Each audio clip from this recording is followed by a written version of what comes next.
Olá, eu sou o Luiz Fujita, sejam bem-vindos a mais um Entre Mentes, nosso podcast sobre saúde mental. Hoje a gente vai continuar com os nossos conteúdos relacionados a esse período de isolamento, né, por conta da pandemia do novo coronavírus. E se muitos sentimentos negativos podem surgir para pessoas que vão se isolar sozinhas, a gente podia imaginar que esse risco seria menor ou que esses sentimentos fossem mais brandos em quem mora com um companheiro ou com uma companheira, né? No entanto, não necessariamente acontece dessa forma, né? Morar com alguém nesse momento pode ter seu lado positivo dessa companhia, a pessoa não está completamente sozinha, mas a convivência permanente também pode se revelar uma possível fonte, né, de conflitos, de algumas outras angústias que pelo menos sozinho essas não aconteceriam, né? Sobre esse assunto a gente vai falar com o psicólogo Oswaldo Rodrigues Júnior, terapeuta sexual do Instituto Paulista de Sexualidade, que já esteve com a gente no episódio 24, que foi sobre saúde mental da população trans. Obrigado por aceitar nosso convite mais uma vez, doutor Oswaldo. Eu que agradeço, Luiz. É uma satisfação poder estar discutindo coisas importantes para a vida e a saúde mental das pessoas.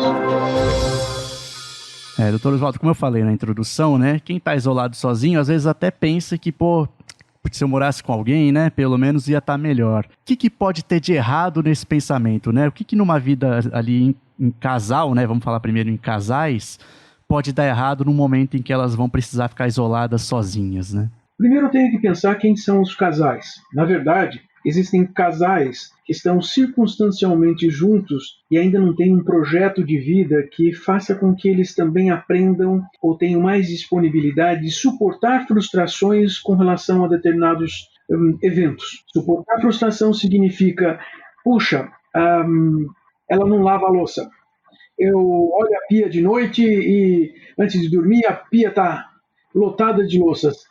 Esse tipo de coisas parece que está acontecendo mais frequentemente, ou as pessoas que não se envolveram num projeto de futuro, um projeto de vida que diga, olha, estamos juntos, agora é um caminho juntos, nos ajudar, vamos nos dar apoio para caminharmos essa vida. E isso sempre acontece, e como eu disse, às vezes as pessoas então vão começar a olhar pequenas coisas.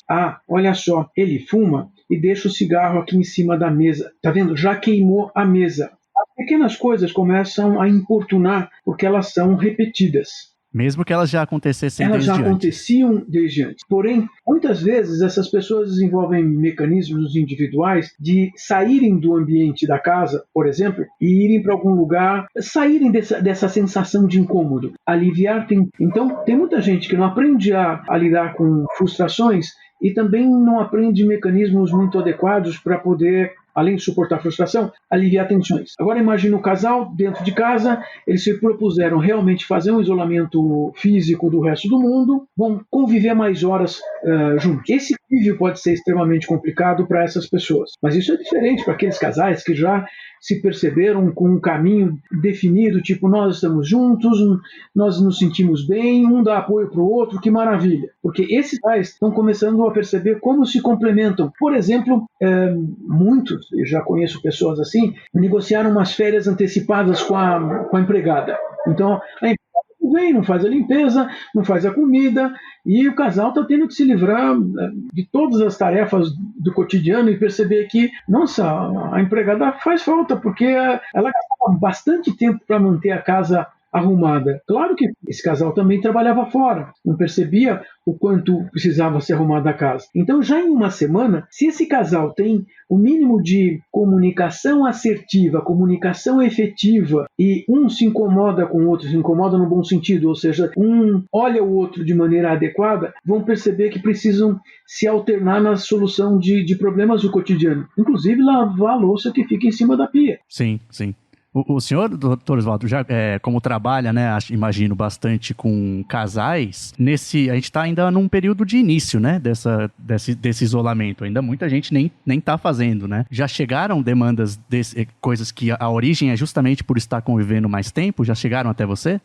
Exatamente assim, não. Mesmo porque nós temos aí umas 3 semanas de um isolamento razoável para uma quantidade de pessoas, mas as pessoas que eu atendo em casais, até já estavam em psicoterapia antes, elas começaram a me mostrar esses mecanismos. Porém, se eu já atendo pessoas que já buscaram a terapia de casal exatamente para ficar juntos, então isso é uma coisa interessante.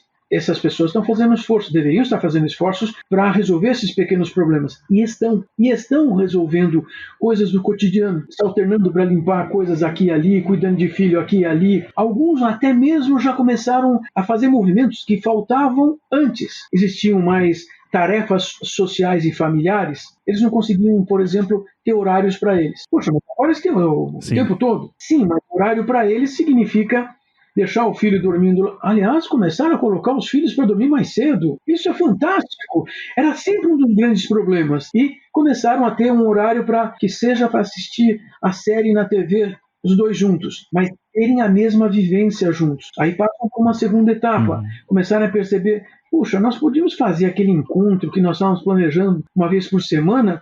Nós podemos fazer mais vezes, afinal de contas, nós temos tempo, disponibilidade agora. Puxa, mas a gente não vai enjoar? Não, mas a gente pode fazer diferente, podemos fazer uma coisa num dia, outra coisa no outro dia, isso sem sair de casa. Agora, você me pergunta uma questão. Se nessas 3 semanas, esses outros casais, será que eles já começaram a brigar mais? Veja, se eles já brigavam antes por qualquer coisa, obviamente na primeira semana já estão brigando, já estão reclamando porque jogou cinza no tapete, entrou com o pé sujo, você não ajuda na casa. Essas discussões vão acontecer mais facilmente. Ainda, no entanto, essas pessoas provavelmente se suportariam por mais vários meses antes de achar que precisariam de ajuda. E esse é um problema de casal. Os casais que já anteriormente têm o costume de discutir, brigar e reclamar um do outro, provavelmente reclamam um do outro como uma maneira de manter as coisas como estão. Ou seja, ao reclamar, eu me alivio. Eu aliviando a tensão, eu posso reclamar de novo amanhã e depois de amanhã. Ainda não apareceram casais, em poucas 3 semanas,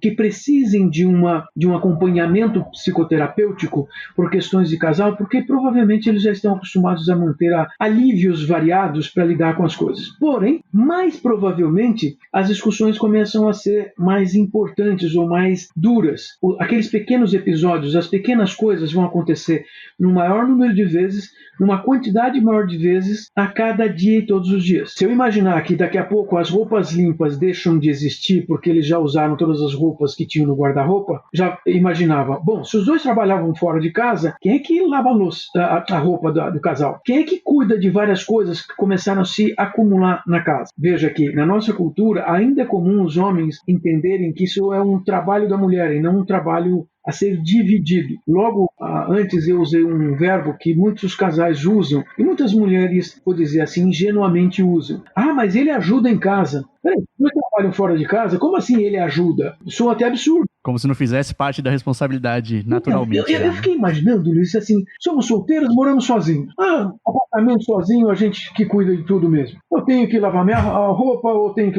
levar para a lavanderia. Não, eu peço comida pronta, mas eu tenho que tirar o lixo. Bom, sou eu que tenho que fazer. Não, mas eu posso contratar uma empregada. Então, nesses momentos desse isolamento físico necessário para lidarmos um pouco com a pandemia, fiquei imaginando se seria uma boa ideia a gente ter uma pessoa que todos os dias sai por aí, anda por um monte de lugares e chega na nossa casa e bota a mão na nossa comida, na nossa roupa, no nosso travesseiro, e deixa a possibilidade de uma contaminação muito fácil. Eu tenho percebido várias pessoas, na verdade, eu atualmente não tenho um paciente que não tenha dado férias especiais para as suas empregadas. Literalmente, olha, está aqui o seu salário do mês, daqui a um mês nós conversamos. Mantemos contatos, não sei das quantas, porque é um risco maior. Ok, a pessoa sozinha já aprendeu a lidar com uma série de coisas, então ela não vai usar o argumento tipo, eu preciso de ajuda aqui. Não, precisa de alguém que faça, então, porque se nós fazemos, nós fazemos. Agora, quando são 2 pessoas, isso vai depender da história do gênero. Então é mais provável que nós tenhamos homens casados com mulheres ou associados a mulheres que vão considerar que a mulher é que cuida disso, não é um homem que... E chega em casa, bota os pés para cima, vai assistir TV e pronto, acabou. E hoje eu percebo que vários casais estão desenvolvendo alguns mecanismos de interação. Óbvio que alguns pacientes meus, homens, eles continuam podendo trabalhar desde casa. Então esses fazem um acordo. Por exemplo, estava me lembrando agora de um paciente, eles têm um filho pequeno, a babá está ficando com ele. Faz 3 semanas que a babá está morando na casa deles para cuidar vai cuidar do filho, a mulher está cuidando da casa e ele está trabalhando. E veja que assim, fazendo home office, sentado no quarto o dia inteiro, ele não tem vamos dizer, um escritório privativo no apartamento. Eles estão organizados, cada um com a sua tarefa. Dividiram tarefas, porque ele continua trabalhando para sustentar a família. Tá bom, e se os dois trabalhassem fora de casa e resolvessem, não, vamos assumir que nós não vamos sair de casa esses tempos, como é que a gente faz? Então, um fica no quarto, outro fica na sala, como é que é? Quem é que faz a comida? Porque tem horários que a gente vai ter que ter um revezamento especial. Se os casais conseguem conversar sobre essas coisas e um considerar que o outro também tem direitos e tem necessidades que precisam ser satisfeitas, nós começamos a uma renegociação de contrato que provavelmente já estava deduzido no casal, que cada um suportava a frustração de não ter o almoço pronto ao meio-dia, ela também estava trabalhando, os dois vão se encontrar na cozinha e fazem um almoço conjunto. Claro que vão precisar mais tempo do que 20 minutos só para comer, vão precisar de 2 horas para fazer a comida e almoçar. Esses acordos, se existiam acordos anteriores com divisão de tarefas de acordo com o gênero, provavelmente nós vamos ter algumas discussões acontecendo nessas próximas semanas, porque elas vão ficar, veja, mais provavelmente as pessoas estão pedindo comida fora, fazendo refeições mais ou menos, não estão fazendo uma refeição mais variada, com tudo que seja necessário. Muitas vezes, e tenho percebido que uma das reclamações dos produtores do Cinturão Verde hortifruti granjeiro aqui da região de São Paulo é exatamente a diminuição de venda de verduras. Então nós estamos consumindo menos verduras, então nós estamos, parece que assim, fazendo refeições de emergência.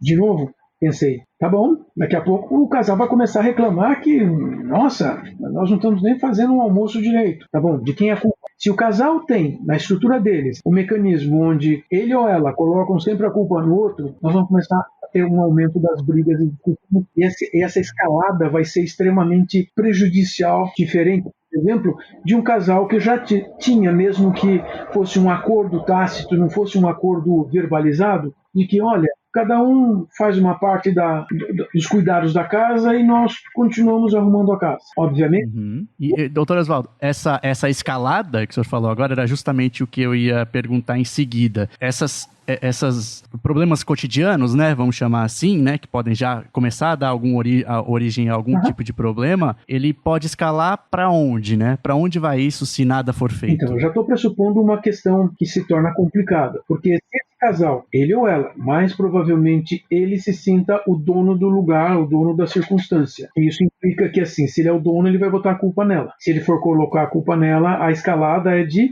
agredir verbalmente, daqui a pouco podem partir para uma agressão física. Por quê? Agredir verbalmente de vez em quando é uma coisa. Se o convívio 100% do tempo, a agressão verbal provavelmente vai acontecer de uma maneira muito rápida. Nós podemos ter agressões que são circunstâncias que as pessoas nem percebem ser agressões, que são agressões veladas, inclusive falas culturais aceitas. Pode dar um exemplo? As pessoas dizem que é brincadeira, né? Tipo, lugar de mulher na cozinha, vai pilotar o fogão. Nessas circunstâncias, com ansiedades aumentando, essas piadinhas vão aparecer com mais frequência. Se os dois se colocam nessa posição, um faz a piadinha, o outro ri e vai para pilotar o fogão mesmo, o dia que não pilotar o fogão porque está deprimida ou deprimido pela circunstância, vai começar a haver uma agressão que não é mais velada, não é mais através da piadinha, porque na nossa cultura parece que virou meio costume justificar as coisas erradas, que é assim, você não entendeu, era uma piada, eu só estava brincando. Nós vamos partir para uma agressão verbal, começar a perceber que as pessoas vão começar a se xingar no sentido, vamos usar palavras que caracterizam uma coisa negativa. Puxa, mas sempre vai ser assim? Isso é o mais comum. E a interface começar a ser mais complicada no sentido de, por exemplo, se esse casal realmente tem uma certa consciência de que não precise sair ali fora, não possa sair ali fora, e, por exemplo, não, vamos fazer um pedido no supermercado para entregar aqui, a gente pede para a padaria entregar aqui, o restaurante entregar aqui. Ok, esse isolamento vai começar a produzir uma circunstância de uma dependência desse mundo externo. Algumas pessoas vão lidar com essa dependência no mundo externo no sentido, bom, eu estou pagando o serviço dessa pessoa, ela me traz, eu vou me manter a minha saúde. Mas é mais provável que nós comecemos a ver que algumas pessoas se sintam assim, tão agradecidas àquela pessoa que está prestando o serviço, que começa a ser assim, tipo, nossa, eu tenho que fazer alguma coisa a mais para essa pessoa. Bom, mas isso soa para mim que é aquela história de eu tô confinado, o meu contato com o mundo de fora, até minha subsistência, eu dependo de alguma outra pessoa, eu começo a achar essa pessoa que é o representante do meu confinamento como sendo a minha salvação. E eu provavelmente vou brigar com quem? Com quem tá do meu lado, não com a pessoa da minha salvação. Eu vou agradecer o cara do delivery, mas eu vou olhar pro meu lado e vou ver a competição aqui para eu comer a pizza. Então eu vou brigar com a pessoa que tá do meu lado. E é um tipo de mecanismo que acho que pode soar um pouco, quem ouve assim, achar um exagero, mas tanto a OMS quanto a Justiça do Rio, logo no início da pandemia, já registraram e alertaram sobre aumento de casos, né, de violência doméstica, acho que não só verbal nesse caso, né, quando chega ao ponto da justiça, imagino que seja uma violência física mesmo, né? Então, não é exagero, então, né? Nós estamos falando só no bate-boca, na brincadeira que as pessoas dizem que fazem. Sim, quando chega uma questão de justiça é porque a pessoa já chamou a polícia. Também temos que ponderar uma coisa. É mais provável que as pessoas, uma boa parte das mulheres, já tenha se acostumado com a ideia de que, olha, se bater em mim, eu vou pro polícia. Ou seja, já sentiu que tem uma possibilidade de não dar continuidade para essas violências. Então, o aumento desses registros não quer dizer que tenha aumentado simplesmente a violência. Eu acho que a violência vai aumentar ainda mais do que... Não leva poucos dias. Nós ainda estamos, assim, com umas 3 semanas e mais provavelmente nós estejamos começando a ter aquele mecanismo do tipo, nossa, eu vou dar graças a Deus porque o motoboy veio trazer a pizza para mim, senão eu não ia comer pizza nunca mais. Mas a gente sempre pediu pizza, qual é a dificuldade? Provavelmente eles estão ganhando mais hoje do que ganhavam há um mês, porque tem mais. Mas se eu começar a achar que esse mecanismo que me coloca com o mundo externo, achar esse mecanismo a salvação da minha pessoa, de novo, eu olho para o meu lado, tem uma competição aqui. Ou seja, o Salvador é aquele que me traz meu alimento, não essa pessoa com quem eu tenho que dividir a comida. Eu posso começar a trabalhar com a pessoa do meu lado como sendo minha inimiga, meu inimigo. Por isso deve haver uma escalada.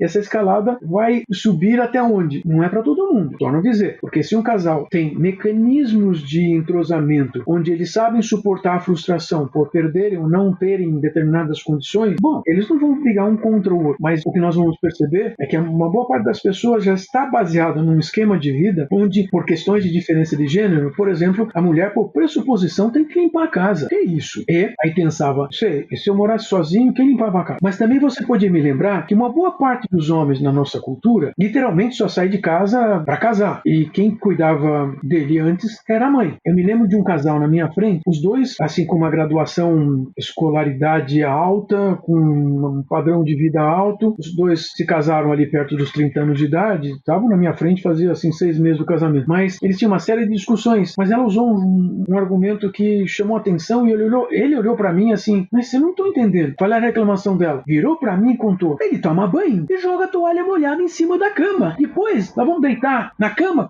a cama toda úmida porque a toalha ficou molhada em cima da cama. Ele olhou pra mim assim, não tô entendendo, eu sempre fiz isso a minha vida toda. Aí ela virou pra ele assim, mas a sua mãe ia buscar. Ele falou assim, não, minha mãe não, era empregada. Ou seja, e assim, uma cara de inocente, ingênuo. Sim, de fato não via problema nenhum nisso. Você percebeu que nós podemos estar tendo discussões de uma maneira extremamente pesada por coisas estupidamente simples? Sim, e nesse caso, Torosvaldo, eu vejo que há uma inclinação assim, de que, embora seja uma responsabilidade dividida nesse momento, né, como casal, você acha que é uma situação em que deve pesar mais esse fator cultural para o homem ter uma responsabilidade maior, assim, como um possível causador de conflitos? Eu diria que o homem se torna mais responsável nessa hora por uma razão, porque ele recebeu, inclusive da família de origem, a compreensão de que ele tem mais direito. Veja, a maior parte de nós passou por isso. Eu já morava fora da casa dos meus pais, eu me lembro assim, visitando minha família, e de repente eu percebi na hora da refeição, minha mãe dizendo, primeiro meu pai tinha que pegar a carne, depois eu tinha o direito de pegar a carne em segundo lugar. Eu olhei assim, tipo, gente, onde eu tô? Mas assim, quando nós recebemos o direito de alguma coisa boa, eu falei, nossa, que bonito na fita, né? Então, mas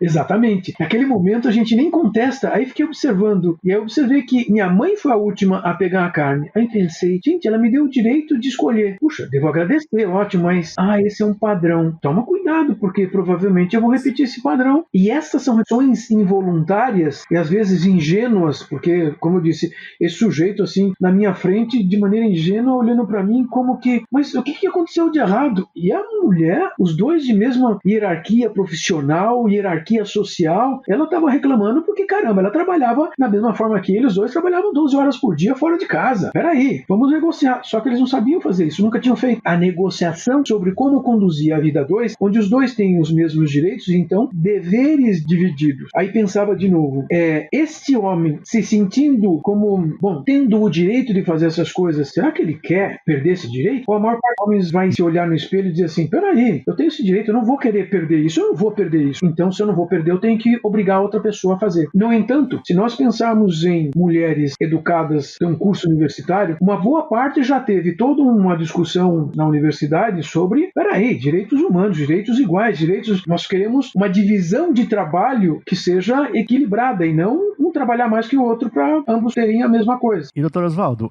e num casal homoafetivo, assim, o que pode surgir? Que aí a gente imagine que a questão do gênero esteja um pouco menos presente. Pois é, né? mas às vezes não está, porque afinal de contas, em casais homoafetivos, culturalmente, uma boa parte se associa aos gêneros tradicionais, ou seja, emula papéis dos gêneros tradicionais. Tanto que, tradicionalmente, nós sempre tivemos a compreensão de uma mulher lésbica como se fosse mais masculina, ou de um homossexual ser mais feminino. Alguns homossexuais femininos se chamam na primeira pessoa enquanto feminino. E lésbicas também se referem com graus masculinizados. Aí pensei, como é que essas pessoas se relacionam aí num casal homoafetivo? Talvez estejam repetindo esses mesmos papéis, talvez repetindo os mesmos papéis com as mesmas dores e com as mesmas dificuldades que casais heteroafetivos, com um prejuízo extra. Afinal de contas, nem vão ser percebidos pelos outros com essa ou capacidade ou essa dificuldade. Afinal de contas, eles não têm uma diferença de gênero. Só que gênero é uma configuração psicossocial, não biológica. Então não é uma questão de como nasceram genitalmente, mas como se construíram em termos de identidade social. Então é possível que mesmo num casal homoafetivo nós tenhamos essas discussões. E mais, ainda pode haver uma situação extra, ou seja, aquela circunstância de uma homofobia introjetada. Afinal de contas, assim, eu tenho que fazer o papel de mulher no casal porque eu tenho que fazer o papel de mulher. Quer dizer, nem se reconhece como homossexual, se reconhece com um papel rebaixado por se sentir parecido com o outro gênero. Que é visto geralmente como subalterno, né? E, doutor Oswaldo, saindo um pouco do plano, assim, dessa questão que tem um pezinho mais na realização de tarefas, divisão de tarefas, né? Uma coisa mais da vida doméstica ali, existe algo que a gente pode dizer, não sei, mais profundo, ou alguma coisa mais de sentimentos mesmo que podem surgir nessa situação de confinamento? Todos nós, durante os nossos primeiros 15, 20 anos de vida, aprendemos a padronizar os mecanismos de interação social, interação com outros humanos, inclusive a termos respostas emocionais padronizadas, ou seja, frente a determinadas situações eu ajo com determinadas emoções ou grupos emocionais. É mais provável que nós tenhamos avanços de situações extremadas nas condições de confinamento, porque nós não vamos ter o resto do mundo para eliminar ou diminuir as nossas tensões. Então, é mais possível que eu, vamos dizer assim, mostre meu lado pior, quanto mais as minhas emoções ficarem complicadas de eu sentir ou de eu controlar. Veja, se eu aprendi que para resolver um problema eu tenho que gritar, falar alto ou xingar outra pessoa, eu vou começar a fazer isso com mais frequência para eu me defender, para eu conseguir ter as minhas coisas. Esse é um mecanismo complicado, porque eu não tenho o mundo externo, as outras pessoas para servirem de mediadores e me impedirem de exacerbar. Quando estamos num ambiente de trabalho, trabalhamos com mais 4, 5 ou 6 pessoas, nós nos cuidamos, nós não vamos nos deixar elevar a emoções negativas ou manifestações emocionais complicadas.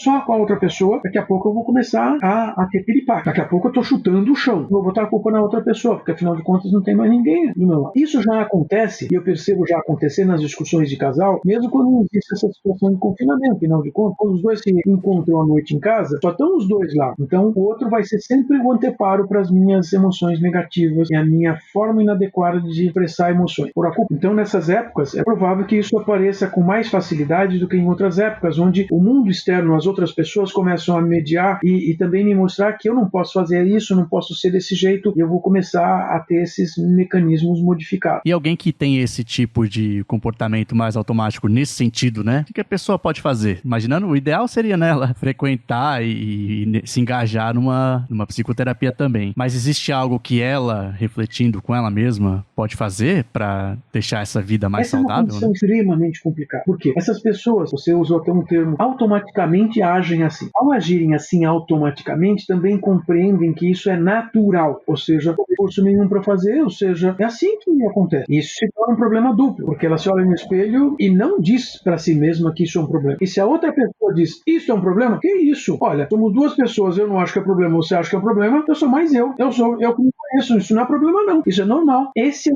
o mais comum. Por isso que eu falava da escalada, um aumento das pressões e um aumento de expressões negativas. Não vai ser fácil a pessoa se autodiagnosticar, se auto-reconhecer, se auto-perceber, ou dar o braço a torcer que, assim, realmente eu estou causando alguma coisa negativa. Óbvio que ela continua jogando a culpa no outro. Puxa, ela percebeu, caramba, olha, estou fazendo burrada, estou maltratando outra pessoa. Veja, a primeira coisa seria o mínimo de dizer para outra pessoa, olha, desculpa, eu falei de uma maneira ruim, eu te tratei mal, eu xinguei, falei em palavrão, eu peço desculpa. Me avisa quando você perceber que eu estou de novo iniciando esse tom negativo. Seria o mínimo que a pessoa poderia fazer. Se você me perguntar, mas isso vai acontecer? Eu vou dizer, provavelmente não. Infelizmente, provavelmente não. Então, como é que nós partimos para uma próxima etapa? Olha, com as pessoas usando os mecanismos de comunicação virtual, então estão usando as chamadas de vídeo por todos os aplicativos possíveis e muitas vezes fazendo isso com grupos de família ou grupo de amigos. O mais comum,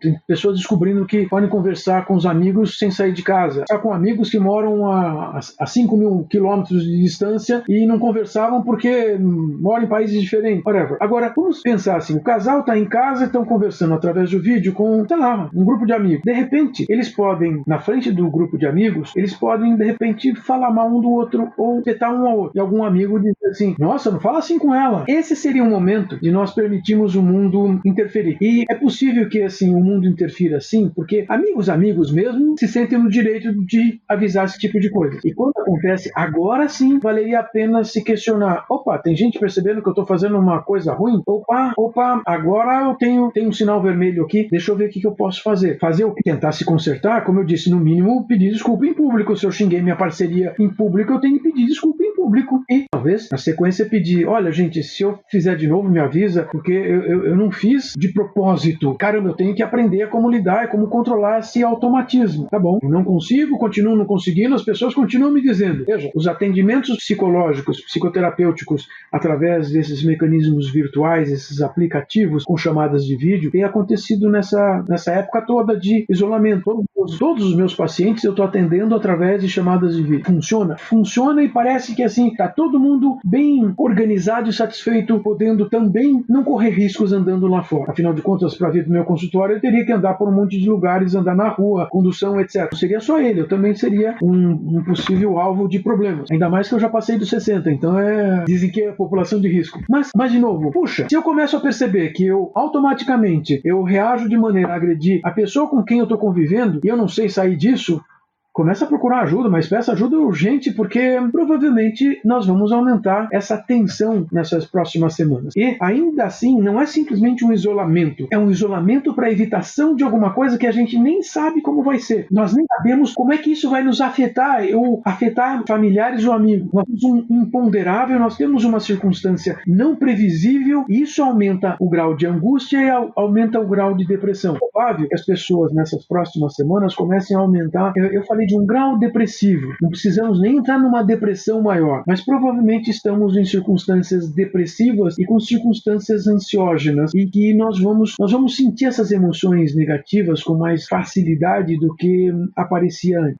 Doutor, e quando entra um filho ou filhos nesse cotidiano aí, o que muda? O que eu tenho percebido, principalmente com casais em atendimento de psicoterapia, é que muitos homens que antes nem tinham aquela atividade de participar da vida dos filhos, passaram a ter uma participação maior. Afinal, os filhos não estão indo para a escola, então os filhos têm que brincar em casa. Este pai começou a ter mais contato com os filhos. Bom, os que eu estou atendendo estão muito satisfeitos com isso. Eu fico imaginando como é que eles vão fazer depois que voltarem aos seus trabalhos regulares, que só vão ver os filhos, quem sabe no fim de semana, porque à noite os filhos já estão dormindo, chegam em casa tarde ou coisa parecida. Então eu percebo que esses pais estão tirando proveito dessa circunstância para um convívio que eles não conheciam, que eles não tinham. Também, se nós falarmos de mulheres que ficavam em casa tomando conta das crianças, essas mulheres também estão conhecendo outra coisa. Ou seja, enquanto o homem está cuidando, está brincando com o filho ou os filhos, ela está fazendo qualquer outra coisa, às vezes até se divertindo, vendo TV, conversando com amigas. Eu também fico imaginando como é que eles vão renegociar o relacionamento de casal e renegociar como é que eles lidam com a família. Também percebi, se forem filhos menores, pequenos, está sendo mais fácil do casal colocar o filho para dormir, porque sempre o casal usava um argumento, e já vi casais usar esse argumento de uma maneira ruim para a criança, um recém-nascido. Não é que nós queremos que o nosso filho fique com a gente enquanto casal, divida mais esse tempo com a gente, então a gente deixa ele dormir à meia-noite, porque aí ele fica com a gente entre 9 da noite e meia-noite na cama com a gente. E eu perguntei assim, seu filho tem que idade? 6 meses. Vocês contaram isso pro pediatra? Porque provavelmente o pediatra vai achar ruim. Estão impedindo a criança de dormir. Mas nessa situação onde então os dois começam a ficar em casa, fazer home office, o que apareceu de novidade?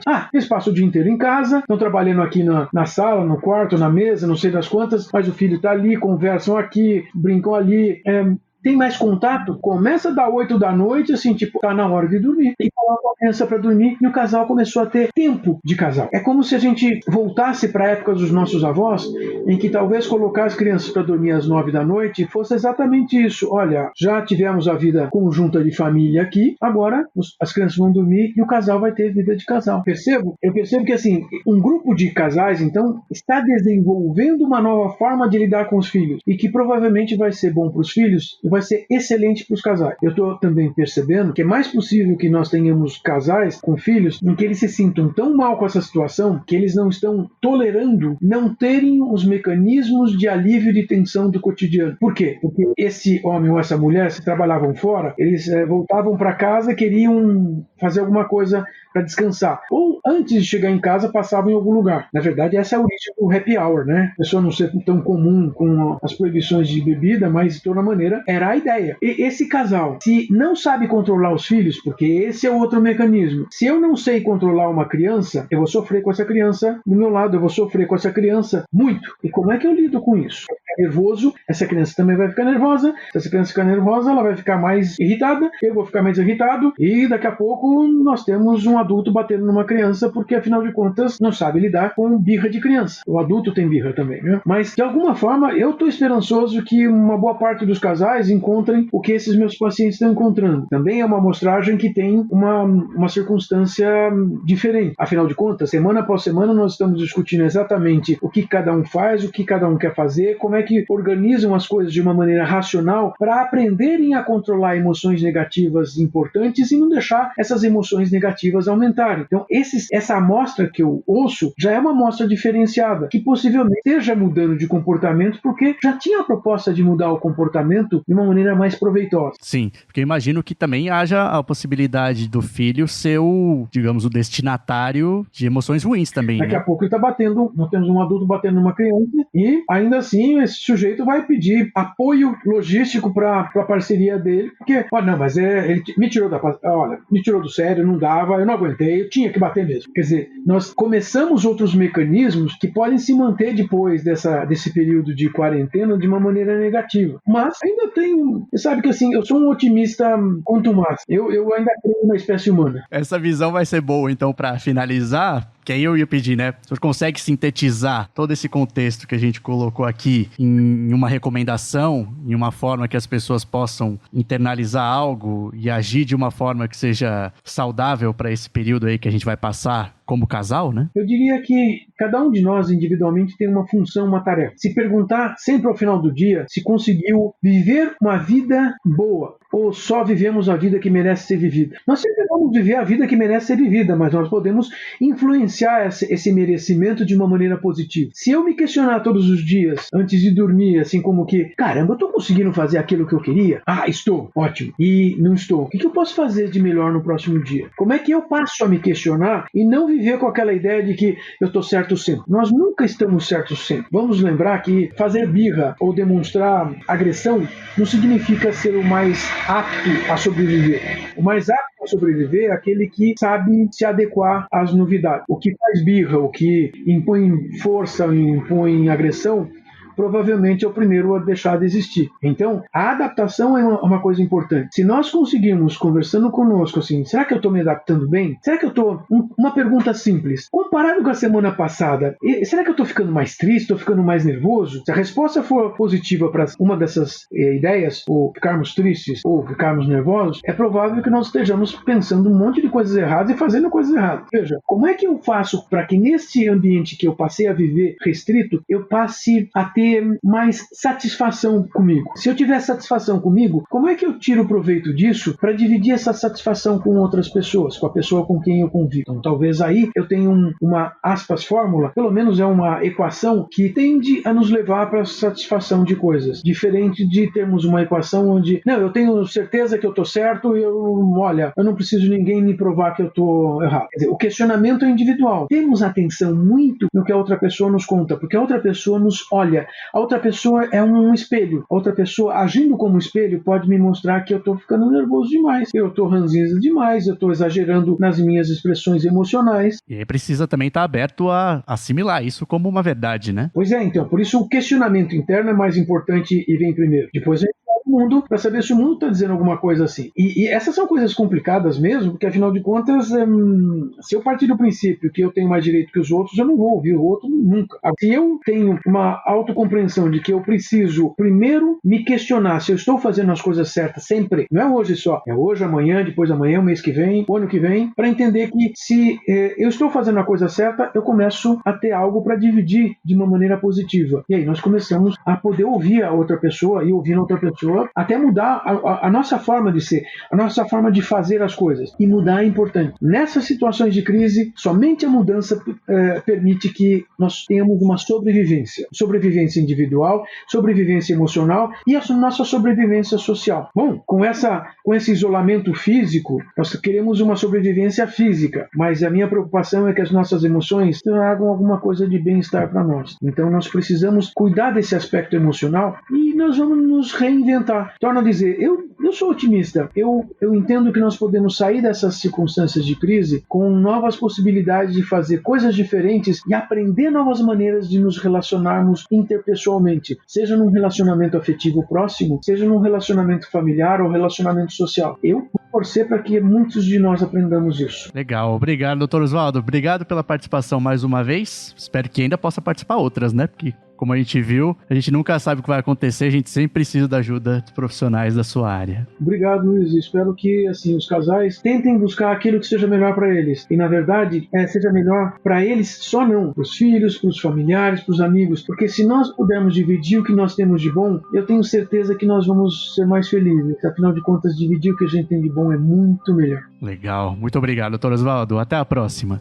Muito obrigado por terem ouvido mais esse episódio do Entre Mentes. Se tiverem dúvidas, né, ou sugestões, né, para a gente tratar aqui que tenham a ver com a parte de saúde mental, tentem mandar nas nossas redes sociais. A gente está tentando concentrar no Twitter, né, do Portal Drauzio Varela, com a hashtag CoberturaDV. O DV, né, as letras D e V de Drauzio Varela. Obrigado, até o próximo.